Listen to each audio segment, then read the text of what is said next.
Hello, and welcome to You Can Grow Your Own Way, a conversation for parents and carers of neurodivergent children.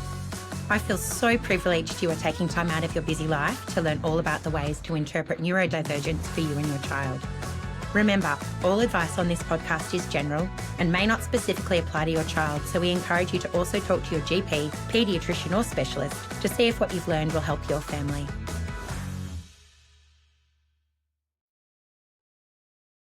Hello and welcome to You Can Grow Your Own Way, a conversation for parents and carers of neurodivergent children. It's been an interesting morning in our house. I've sent my littlest one off to school for the very first time. So feeling all of the feels here.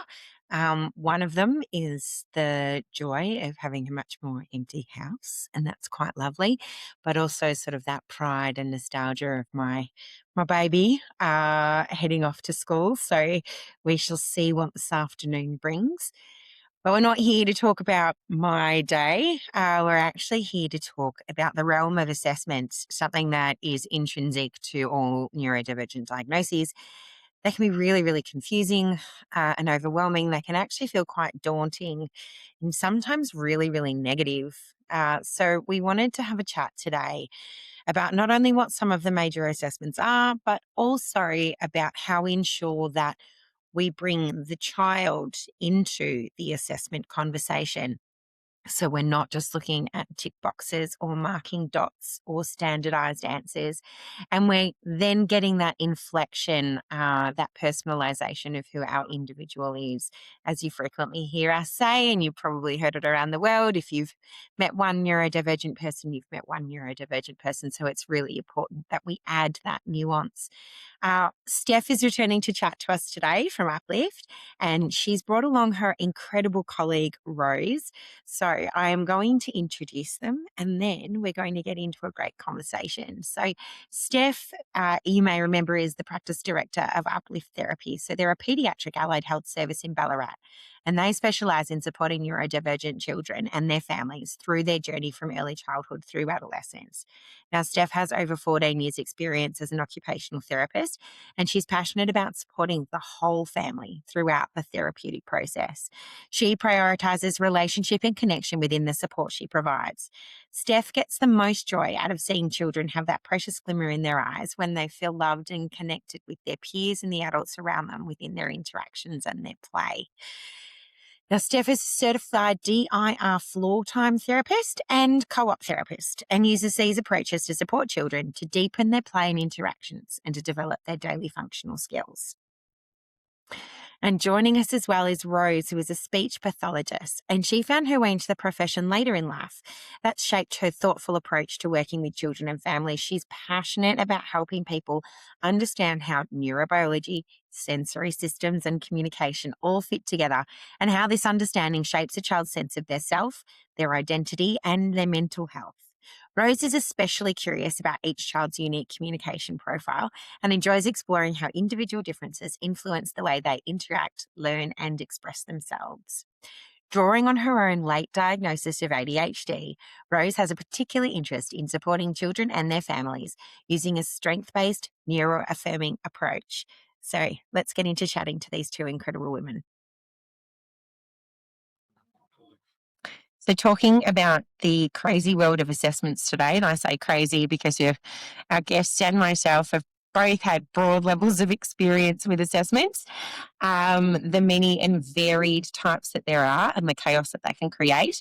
So I've got Steph and Rose here with me, and we were thinking today we might start at the very beginning, but you're going to hear a lot from us about how to weigh the assessments up against what you know about your child, what is intimate and special about your child, and the things that are much more than just data and tick boxes.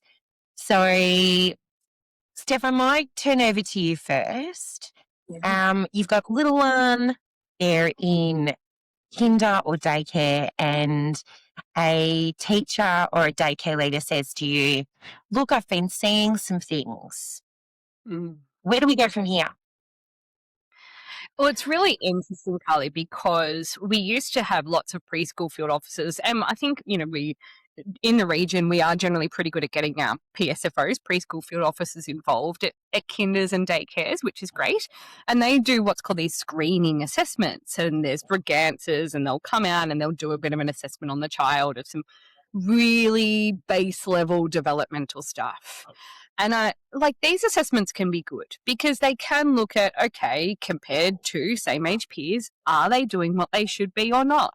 But they really don't give a picture of our little people. So I think the earlier that family involvement is in place in terms of actually being involved in assessment, the better. I'm not saying brigances don't have their place. They absolutely do. But I think it is so important that for all little people, families are involved in that assessment process. And I think we can miss so much if they're not. So we could Yeah, look, I think that's such a great point. actually, they're fine, but they may not be. We might be needing some supports in place. And as you're saying, like if you're looking at just developmental milestones, there's so many variables on what could be creating something like that. So if you're looking at walking and talking and emotional situations, the breadth of what could have become involved at that particular stage is so diverse. And if you're not getting home context, then you're not going to know the impact that might have on that little person. I mean, as you're saying, trying to know the developmental story that child's had up until then. So just because a child might come under cut off in a brigance, they may have grown so much because they may have been had all sorts of adverse experiences up until that point. So we might be more wanting to celebrate where they're at compared to all of a sudden going, ooh, there's all these red flags that we need to be worried about. So I think you do have to be really careful when first looking at those assessments to know actually, well, what's the story up to here? Yeah. And so what happens, and I'm asking this question because to be honest, I don't actually think we did a brigance with ours. And I think that's because we already knew that our three had their permanent care history and therefore they had a challenging journey. And it was almost a given that those things were going to be behind. And often, correct me if I'm wrong, but really what we're getting at the stage of a brigance is conversations around things like a developmental delay. Yeah, and it's very base level. If you look at a brigance, it's do they have certain words? Can they draw certain shapes? It's Having that box. having that box ticked. When we know kids go completely on their own journey and go here, there, and everywhere with what they're able to do, not necessarily sit and enjoy just drawing circles and crosses and squares. Yeah. And I feel like it often only sort of gets flagged when they're the behaviours are contributing to a challenge. Yeah. If we've got a lovely little compliant, goes along, quiet, doesn't bother anybody child, but still might not be developmentally where they should be, often things get missed because it's if you've got a table flipping child, we can see that they're getting our attention. So there's a missing piece in that place there as well in terms of who. Am I allowed to ask the question and say, do we normally then see that early intervention comes more for boys than it does for girls? That'll load a question. Ooh, interesting one, because we've actually recently seen a big flip in our practice. So yes, I would have actually said that absolutely. But we've seen a huge flip here at Uplift anyway, of little girls coming through. I think parents are picking up on the subtle social differences or regulatory differences much earlier, thanks to community information, than what they used to. I would say in the last 6 months in particular, a really big flip. A generation of mothers who are late life, self-recognising as well, for, differences in life living, and they are able to look at themselves Rose, you don't have to be politically correct. It's okay. We're looking for the words that I would not use. There's a lot of people that were raised by boomers, millennials, and we just particularly women who masked and got in there and got it done. Yeah. We're actually High able achievers. high achievers.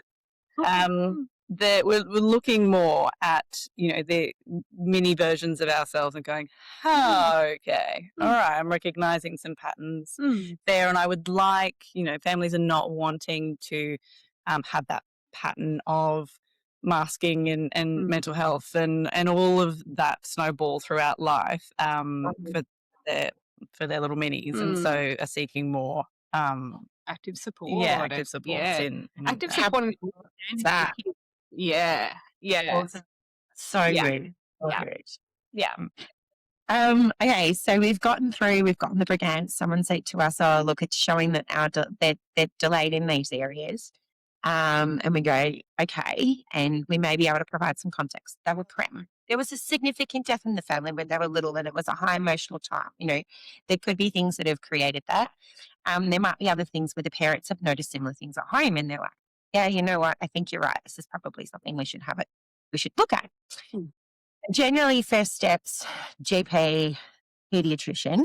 We go into a pediatrician, and what are we likely to see from there? Where are we going to get probed and pushed in understanding where we go? Often the GPs at the moment here anyway are fantastic at referring on to us for looking at that more. So we get a bunch of referrals for looking at eligibility for NDIS, which is great. However, we know that's a deficit-based model in terms of let's prove the support needs that are there. So that's not a model where we're going to be celebrating all the amazing things that child can do.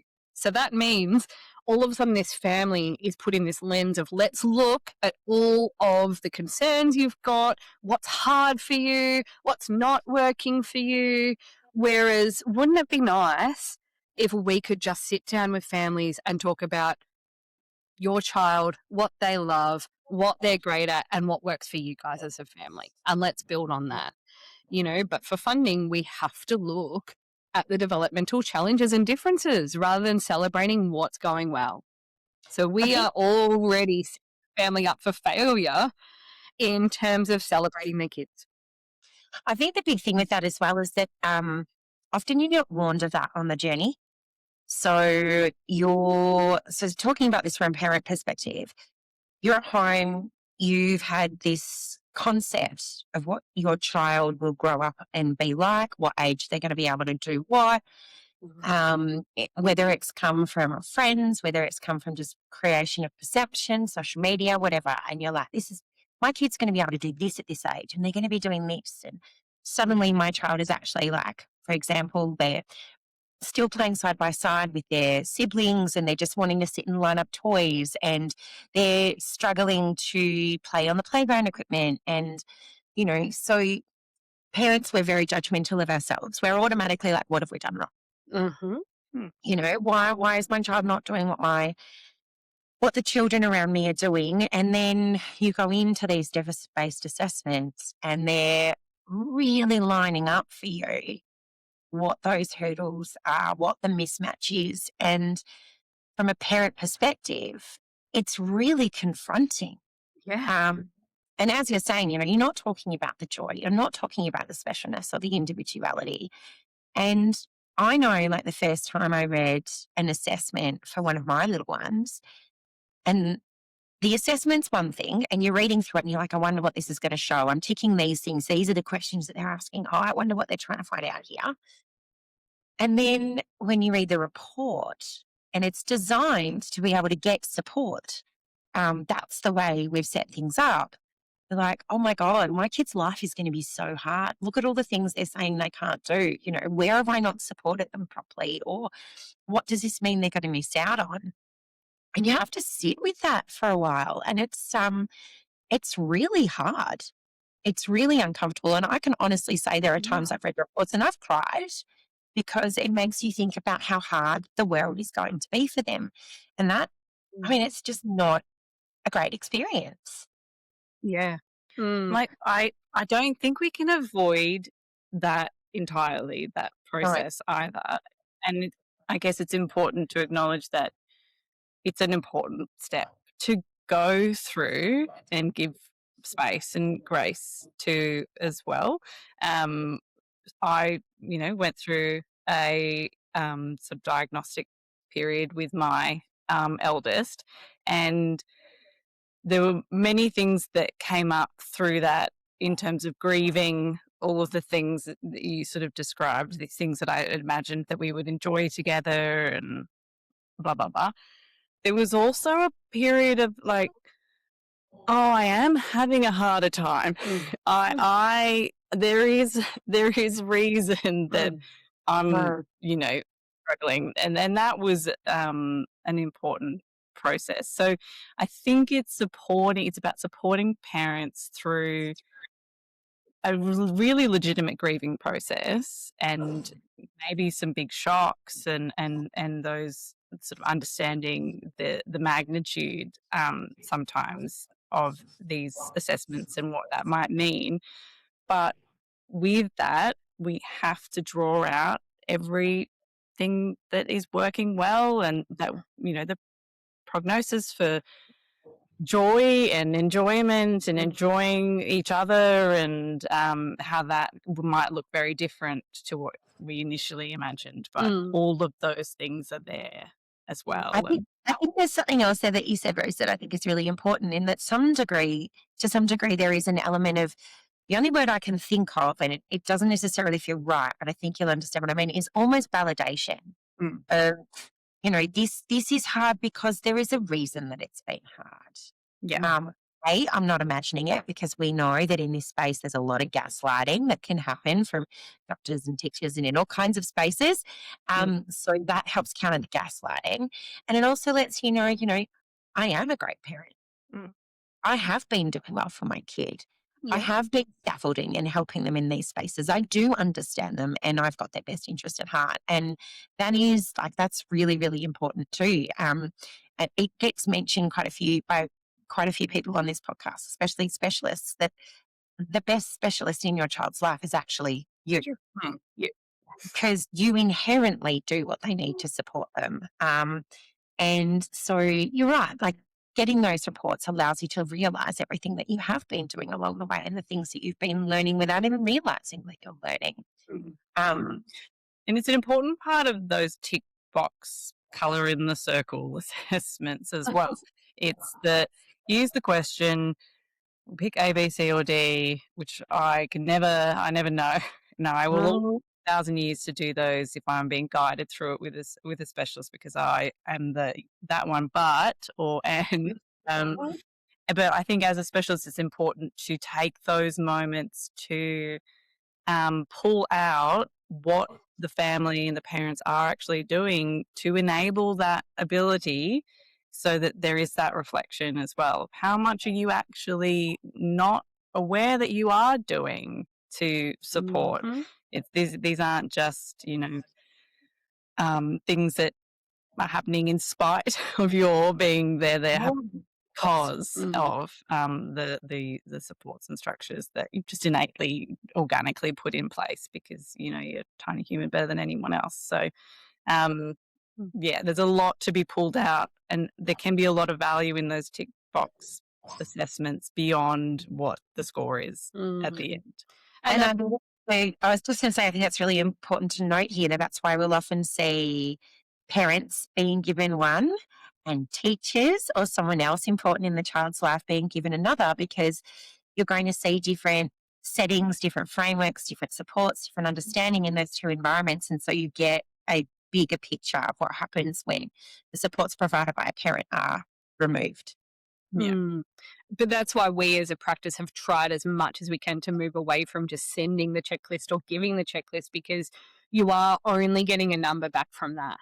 It is conversations that actually give the good information. And that's where we've been trying to move to much more dynamic style assessments of let's explore the ands and the buts to those. So yes, we can do that if there's this in place, or no, we can't do that if that's in place because our window of tolerance is too small because of this.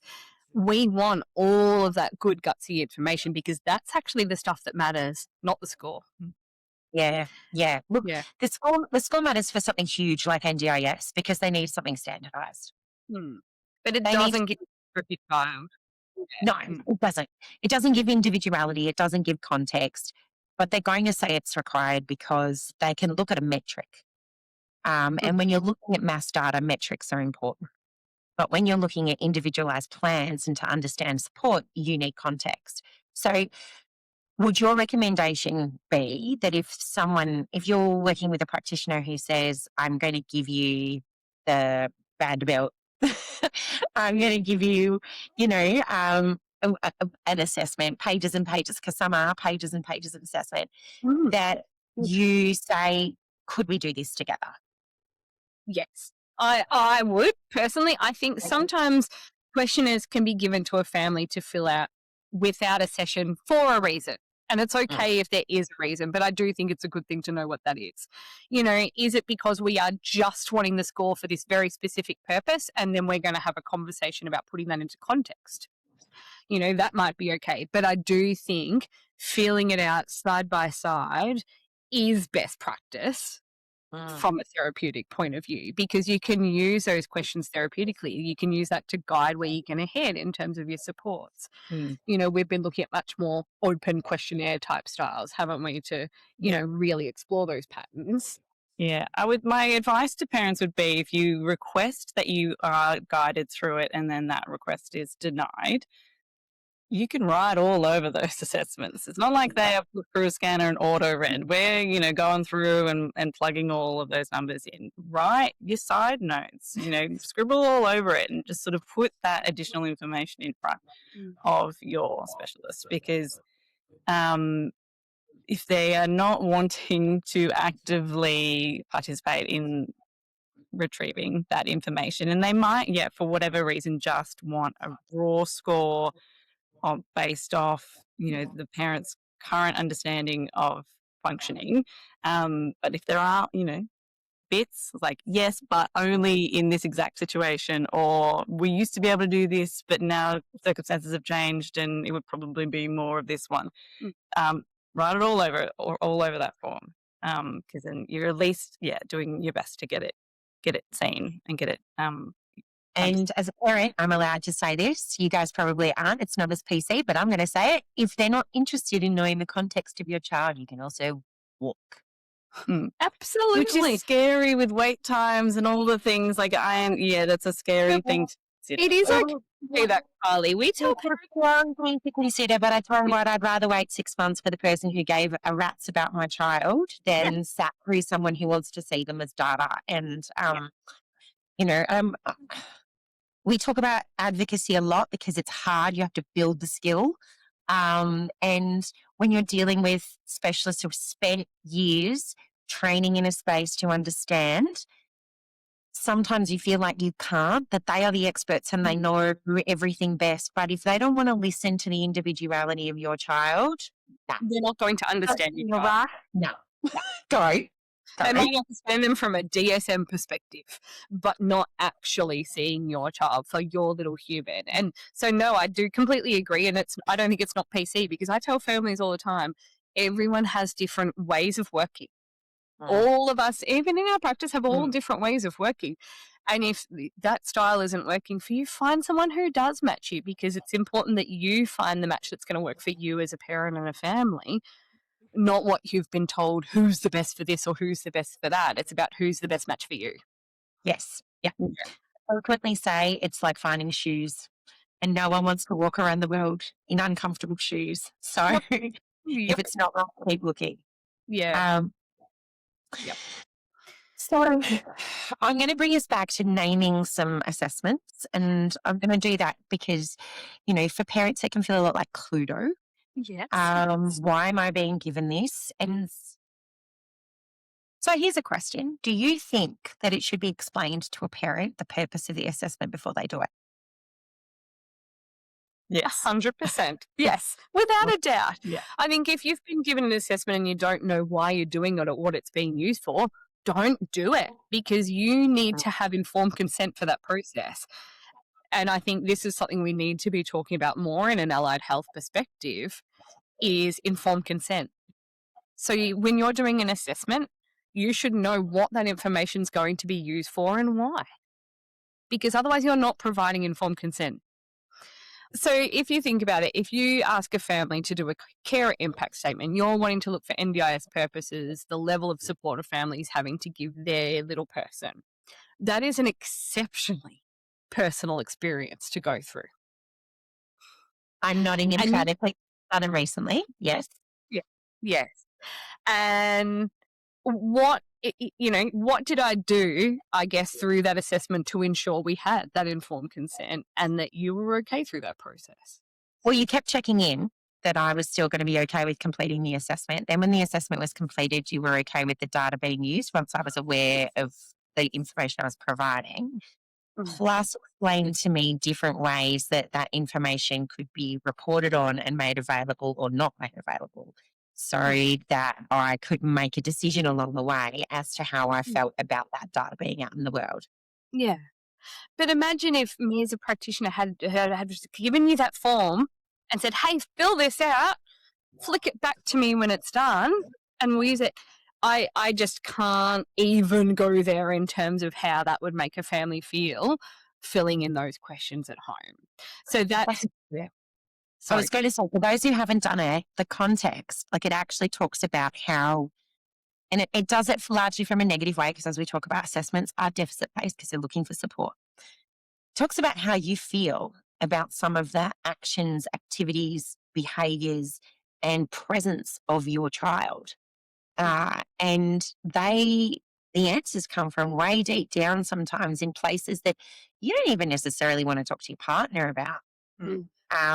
And so, you really do need to be completely clear on the purpose of these questions being asked. Yeah, because otherwise we're doing everyone a complete disservice and it's going to impact on the relationship. It's similar to the Vineland, though, in terms of, it's going to give these scores of how that child's functioning, in these domains of life. But we've spoken about how little that's actually picking up on their capacity or how they show their capacity, doesn't it? Yeah. Which we were actually looking at the interpersonal relationships section.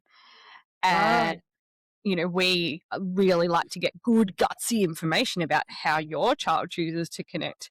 But there was a couple of funky items, wasn't there, in terms of it's the verbs that I struggle with a lot. So shows affection to familiar people. And so we go, well, how exactly? Yes. Yeah. What does my gorgeous 7-year-old, when he really, really likes you, do you know what he does? He headbutts you and punches you in the arm. Yeah. Like, he's showing you affection. Is that a neurotypical way of showing affection? Probably not. Yeah. But is it particularly functional or generalizable?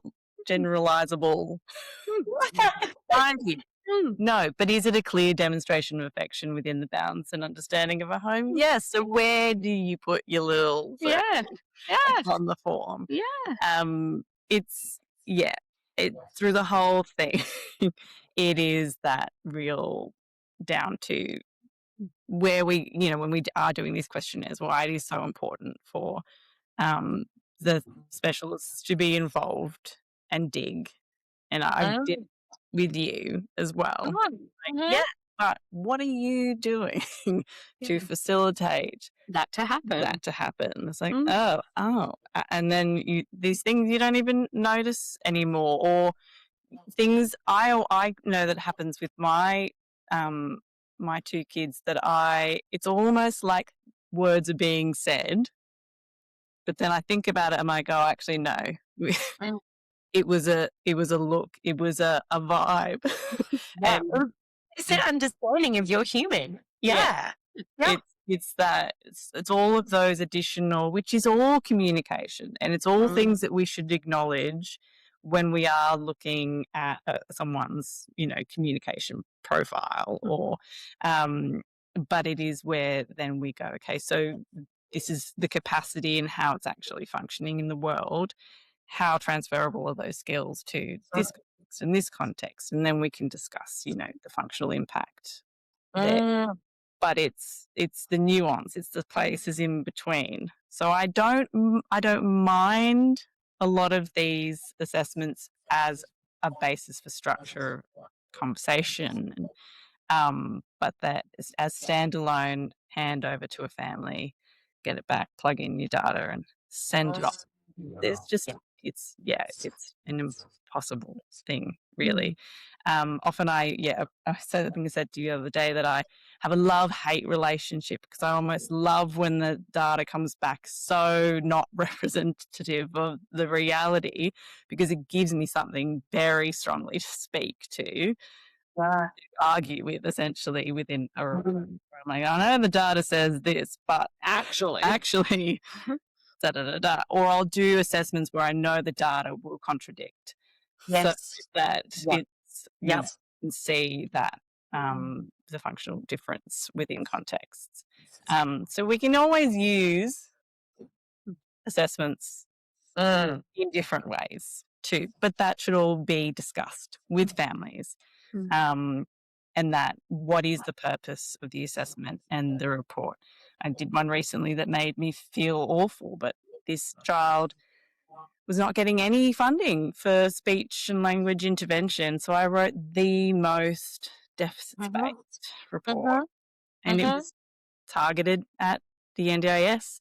And I sat down and spoke through every line of that report with the child's mother, and we debriefed on it. She understood exactly the purpose of that report. And if I could rewrite it, I would. But she understood the purpose. If I just sent that in an email to her and let her read it and digest that, that's not, that's cruel. It's not okay. And it's not okay. But we were very clear about the purpose and what we're wanting to get from that. From an intervention perspective, I'll probably go back to that data and sit with it in a very, very different headspace to the space that I wrote the report in. So it's. And I think right there, though, Rose, is you've picked up on it. It's not about the report; it's about the conversation. So I think if you're going to receive a report from a therapist or a medical practitioner, you should always have that spoken to. Let's talk through it, and let's actually talk about what this means and where you're going to head. I find it exceptionally daunting when I hear that families are like, oh, yeah, we've got this report. And I'm like, oh, have you had your feedback session? What were your key points from your feedback? And they said, oh, no, it was emailed. Yeah. So, Yeah. You know what okay. I'd love what I'd love to say there is nobody would email you a cancer diagnosis. Like things that are huge underlines in the direction of someone's future, just because it's mental health based or it's neurologically based, it doesn't mean that it doesn't deserve the same weight and same importance as Sensitivity and respect. Respect. That's exactly right. Yeah. So I think it's all about the conversation. The conversation should be happening to do the assessment. The conversation should be happening to talk about what that actually found. And I think that's where it can seem really time consuming for families. And I can see where families would go, oh my gosh, do we have to have all these sessions to do this? And, you're the practitioner. Shouldn't you be able to, just get that information? Well, you as the family, as we've said, are the expert of the child. We need to get that information from you to then throw that through our therapeutic lens and write a report that reflects how you see your child and what is working for you guys. And that lens, speaking of that lens as well, like a family's done, once they've done the developmental history with the GP and then with the ped and the psych and everybody, and then you're like, I'm going to ask the same questions that I have it from, like, through my lens. and I could have the written transcript from another time you've done it, but my tangents will be very different. My follow-up questions will be very different. That little bit of information, I'll go, ooh, that's Important. That's really important. Let's mine that area. So yeah, it's a long, particularly when you're at the beginning of that initial diagnostic journey, and Right. these assessments feel all the same and ongoing. And I was like, I've answered that question 100 times. Have I answered it the same each time? I don't know. Maybe not. And it's okay too, because there's lots of layers to the reliving and the reporting of an experience as well. So yeah, parents should give themselves grace in the process as well, because it is hard. It is hard to Also, it's hard to find time. Yeah. yeah. And money. Or budget. It's it's the constant like, oh, you want to be in the moment, active with kids who often need more time than a neurotypical child does. And then you're also trying to find time to do the assessments that will help further support the child. And it can be really, most of mine are done at like 8 o'clock at night. At the dining room table with a cup of peppermint tea. That's generally, if I've got to fill it in on my own, that's generally when I do mine. Because I know that I'm not going to have competing priorities and I can actually kind of like focus on what I've got. Because it takes a lot. It takes a lot of time. It takes a lot of emotion. It takes a lot of introspection as well. And afterwards, it can be really draining. Mm. You can feel quite wiped out after you've done all of that work to think back to things and, dig up often negative experiences and to add the context, because it's like, oh, yeah, well, hold on, they do that. I hadn't even recognized that they do that. But when do they do that? How do they do that? Um, and that stuff's, it wears you down. You've got to be willing to be like, I might need a quiet shower after this, or I might need to just, like go and walk around my back garden, or, take a moment, because it's pretty full on. And I think hopefully it's not everyone's experience, but you go into so much detail and you spend so much time often with the specialists within allied health, and then you get these 10-page reports, and so much time and energy has been put into these, and then to see the ped flick to the last page to read, or those moments take a lot of resilience, and to see I think it's really needing to sit in the space of knowing that all of that time and energy and effort and vulnerability that you put into the process, while it may be reduced to a line or a diagnosis, it's because that's only possible because you did all of that. Yeah. And that, that diagnosis or that sort of understanding is then just the beginning of the next journey. So Yeah. it takes a lot of reflection and resilience and grace and understanding for Grit. I have lots of grit, lots of the ability to just like sometimes just punch down, hold on, and come out the other side and then work through it. Now, this isn't something that is in the OT or the speech space, but I'm just going to say there's a particular non-personal one that really frustrates me, and I've had to do it a number of times. I think I'm going to have to do it at least one more time in the future, and that is the CBC, the Child Behaviour Checklist, because that is I find, a very vanilla, very impersonal document or assessment for something that is it has huge weight. It's basically the diagnostic tool for ADHD. And we will have an upcoming episode on girls' ADHD and assessment because it's a particularly colourful conversation. But the fact that that one is so vanilla and is so important is, for me in particular, I find it really hard. I've got a little Miss 5 who, like, God, she has ADHD. Does the CBC say it? No. Because she doesn't quite reach clinical levels because she's smart and affable and knows how to mask like an MF. So, there's, so it's sometimes you just have to roll with it and then keep fighting. Yeah. But see in context, see that little person in context, and wow, can you see it? But if you're not looking correctly, that's it. and so that really attuned lens for our kids. Yeah. I think slowly,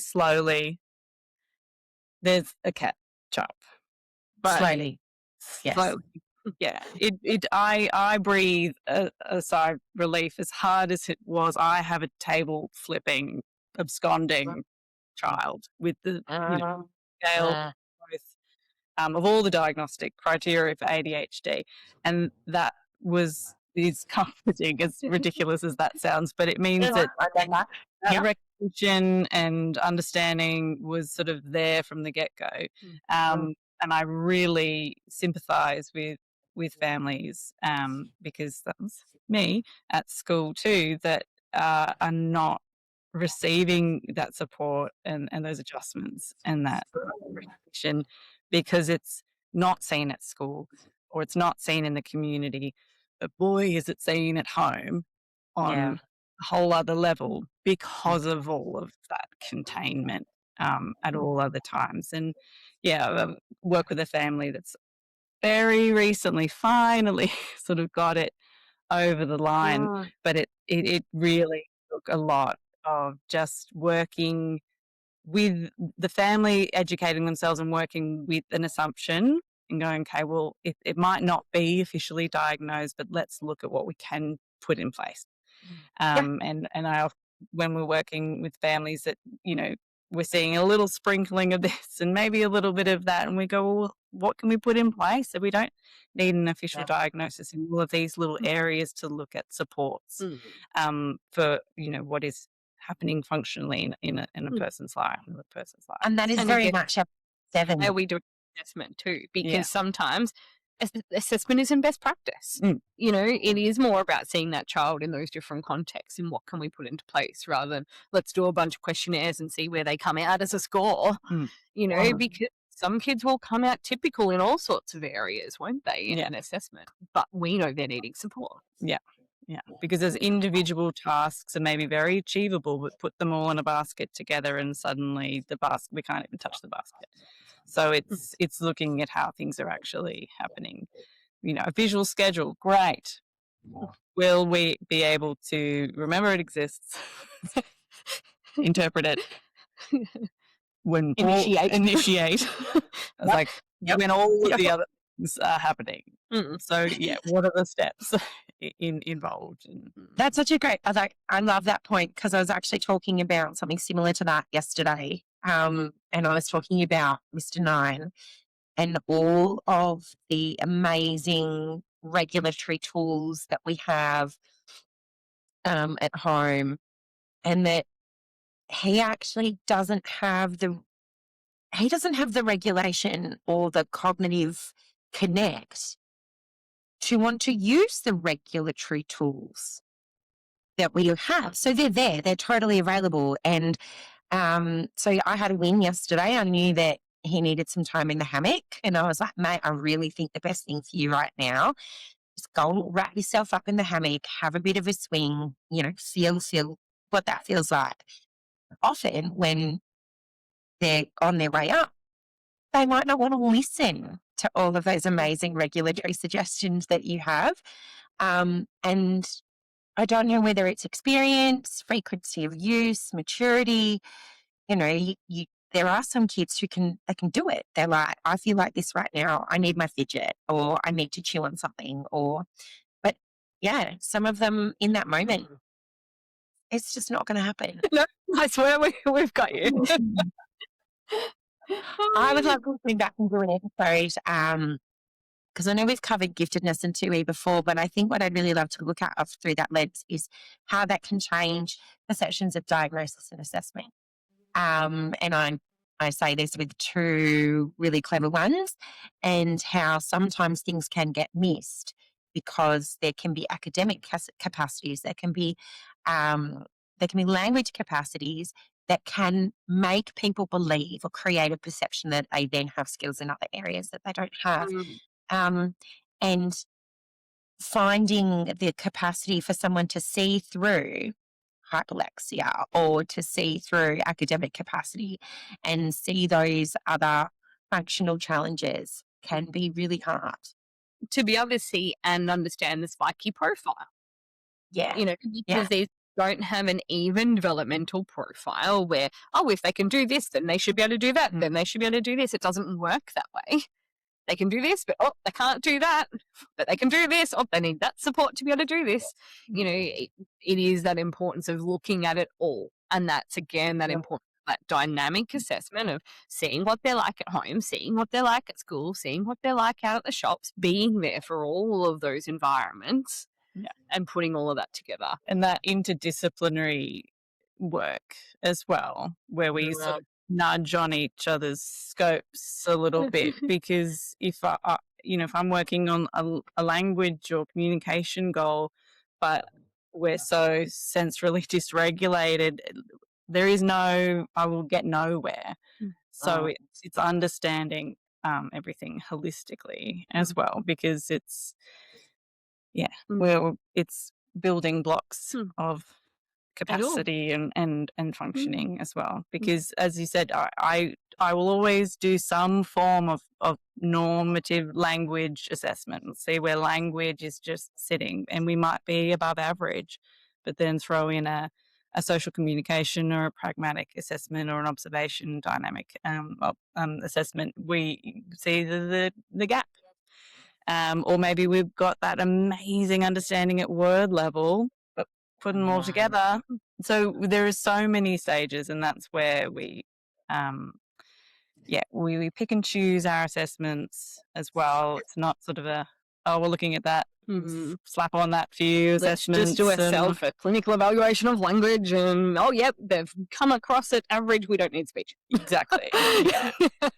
And that's where that advocating as parents can become really challenging, because you go, okay, well, it's like, you do a blood test and the blood work's fine. You go, there's still something's not right. We need to keep investigating. It's the same sort of like, okay, we got this report back, everything's fine, but it's not. So where do we go next? What are we which area do we need to drill down into? Rose, can I get you, because I think it's one of the ones that parents can often get confused about, just to help with our lexicon of language around assessments, to explain a pragmatics test, because not everybody knows what pragmatics are. I was afraid you were going to ask me this. So we have language is, just language is an understanding or the skills around word knowledge, grammar, how we are processing questions and then giving our answers back into the world. Pragmatic is actually the use of that language to relate, communicate, access what we want and we need in the world. It's interpretation of non-verbal cues and context and perspective taking and turn taking, and it's kind of the umbrella that of everything. We have all these little ingredients, and then kind of cook it in the pragmatic cake, basically. So we can have all of these amazing ingredients, and then we're really struggling still, and we would look at that.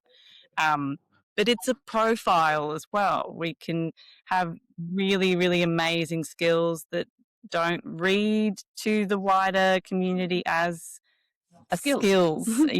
So That's the discussion with families around what's really working, where are our strengths. If child's amazing at drawing, I'm going to latch onto that. It's like, oh, okay, so we're dysregulated and we're losing access to our verbal communication skills. Let's draw. Let's really go into that visual memory. So the strengths. Everyone has some form of strength in their pragmatic language. We just need to find it, and then we need to support it and bridge that and generalize that skill outwards. And how is that young person choosing to interact with their environment and their people, not around what is neuronormative? So the other question I'm going to throw around explaining different assessments, let's talk about ASD. There are a couple of ways of assessing ASD. I know your clinic can work within the ADOS. What makes up an ADOS? So it's really interesting we've been talking about, because there have been recent changes to the CDC around this, and we're still really big as a practice that we will look at the language and the pragmatics. So that's where we'll always have speech involved for that component. So that's around their receptive and expressive language, but also those pragmatic patterns that they've got around how they like to engage and interact. And then there's the ADOS, which is the Autism Diagnostic Observational Schedule. And look, it's a great tool because it uses coding to look at how a child is responding, how they're using what's called social overtures and gestures and so forth to support their interaction and their communication and their behavioural patterns. But we do like to say that the ADOS gives us a classification together with all of that language information and information about their sensory processing, information about their developmental history. And then we like to give that as a little package to the pediatrician to consider. And they can make that choice around whether it is actually ASD or not. And I think that's a really important piece of information, is that, just because a family has had an ADOS done, which has autism diagnostic in the term of it, it is giving a classification of symptomology. It is not a diagnosis. So we're really big that the pediatrician makes the final decision. We've brought the multi-D team together, and the ped can make that choice at the end of the day to either, confirm or refute that diagnosis. And that's just our choice as a practice. We could technically be looking at a multidisciplinary assessment without a ped, but that's been our decision as a practice, that we would prefer the ped to have that final sign-off, just because there is so much else that needs to be considered as well. Yeah, 100%. I think another big confusing one, and it doesn't sit in your wheelhouse, but you guys probably touch on it sometimes, is a cognitive assessment. And they're definitely used a lot in the neurodivergent space. They're used for a lot of different things as well, which can make it really, really confusing. And they can be assessed in a range of different ways too. So I know that when we've been looking at a cognitive assessment from the standpoint of looking at a cognitive score, which kind of is what we used to call IQ, that's timed and it's in a specific environment and things are measured in a particular way so that, once again, it's standardized. But if you're looking at it from trying to understand a cognitive profile, so more like how's their working memory, what's their visual processing like, what's their processing speed like, those things can be a lot more variable, so they can make the environment a lot more relaxed, a lot more regulated. You can take a greater amount of time. Mr. Seven, when he did his cognitive profile, I think it took, my goodness, a while. might have been 7 sessions, because he burns out really, really fast when he has to focus to that degree. So, they're so variable. It's really important, I think, with a cognitive assessment to understand its purpose. And that way you'll understand what you'll be getting at the end for a report. I I've got Miss 5 doing one in January, which will be really interesting. But it's also, I mean, it's often used for assessing. So it's a tool with dyslexia, dyscalculia, dysgraphia. So you may come across it in a lot of different ways. And as we were talking about before, about getting the context of the assessment, it's really, really important so that you understand what you're going to see on the output to know why the assessment is happening in the first place. Yeah. Uh, And I think the making sure the professional is supporting the family to understand, well, what is working memory and what does that look like within your routines and structure as a family? Because if you don't understand, if you're like, oh, well, they've got low working memory, but you don't understand what working memory is, you can't be supporting that as a family at home or at school. Correct. That's exactly right. Yeah. Yeah. I had my eldest had a cognitive done through Department of Ed, and it was I didn't know it was happening. I just suddenly got a report, a page, and there was no description of behaviour, engagement, nothing whatsoever. There was just a set of scores. And I, have the ability to interpret and go and educate, read more and place things within a context. But I feel like that is often with the cognitive assessment. It's just like, bang, scores. Here's your report. It's almost like it's like the NAPLAN. We sat them down, we asked some questions, here's how they did. But it can be used in really significant ways. So it's an important one to, if you feel like it was not done in a way that is truly reflective, then there are that, and it takes a lot of energy and confidence to then advocate. I guess Ask for help to understand. Yeah. 100%, especially if they can only be done, depending on the age, once every 12 months or 2 years. So you want to make sure the data that you get from it is something that's usable, and it can be incredibly useful.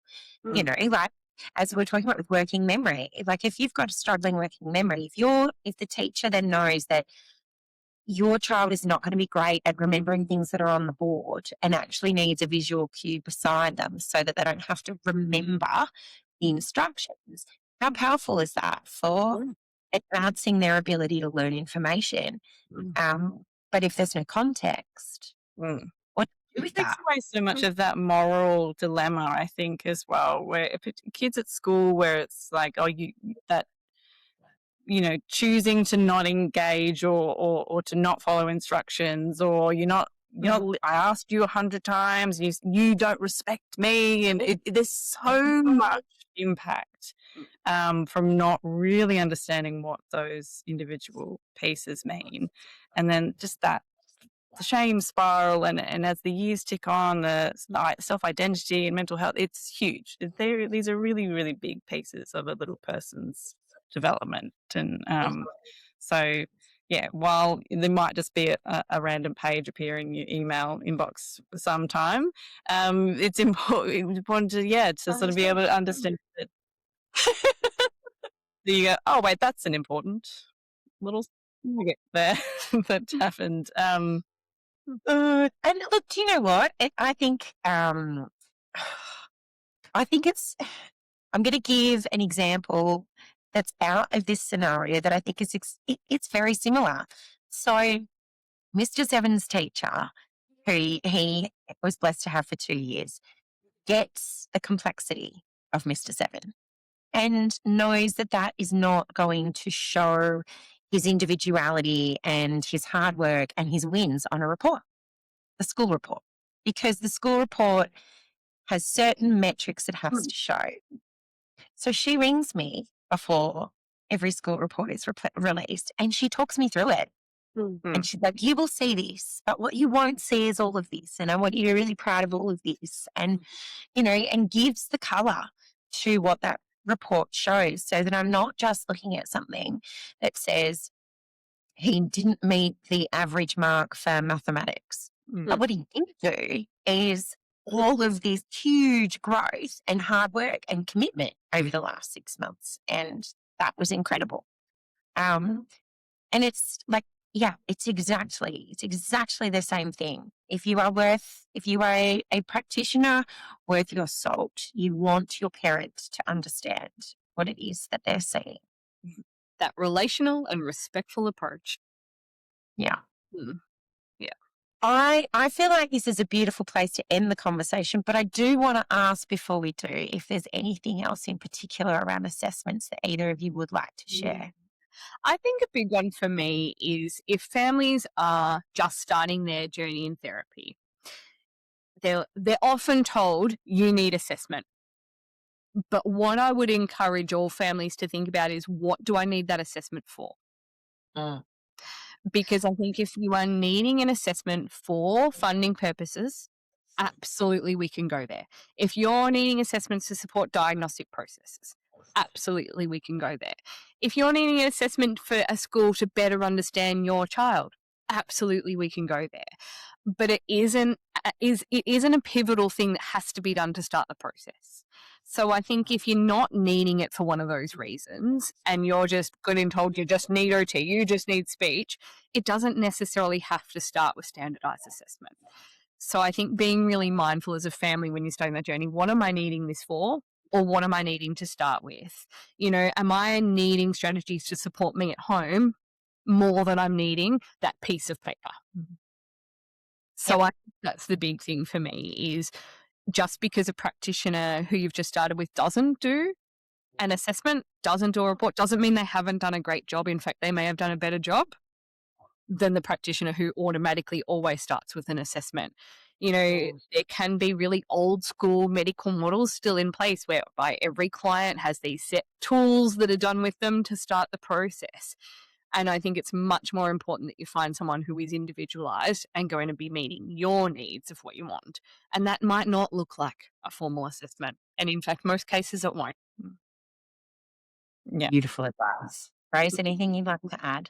Just, adding to that often, I will, particularly if we're not needing it for diagnosis or funding or any of those sort of, those pieces. And I often will start a little bit of an assessment, see them 2 weeks later. I'm like, I'm not going to continue because already in that 2 weeks, how much has changed? That data is invalid.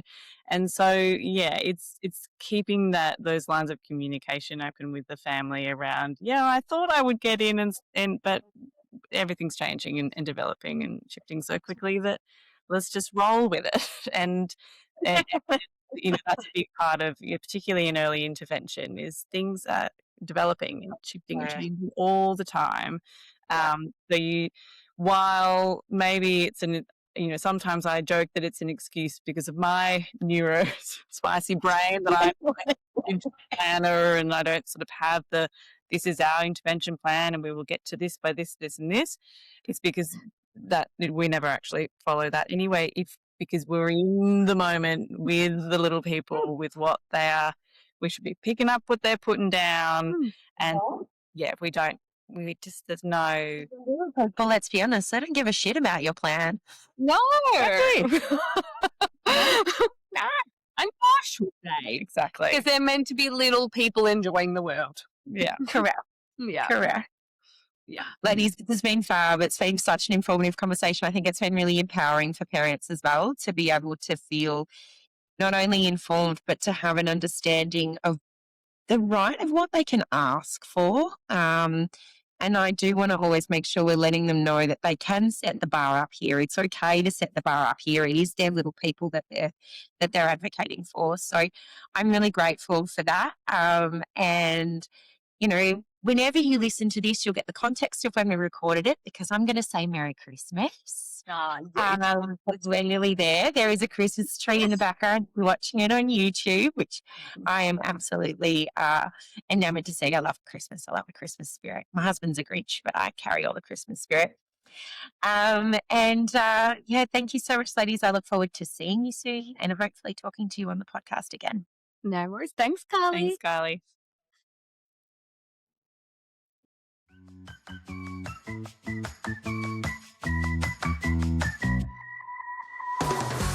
Be sure to check the show notes on our website for any links and references. You can find us at youcangrowyourownway.podbean.com. And if you found this episode helpful, we would love you to help us get the word out. You can share the podcast, tell a friend, and be sure to click the follow or subscribe button so you can access all our new episodes. You can also find us on Facebook and Instagram, where we would love to connect with you. You Can Grow Your Own Way recognises Aboriginal and Torres Strait Islander peoples as the first peoples of this place, now known as Australia.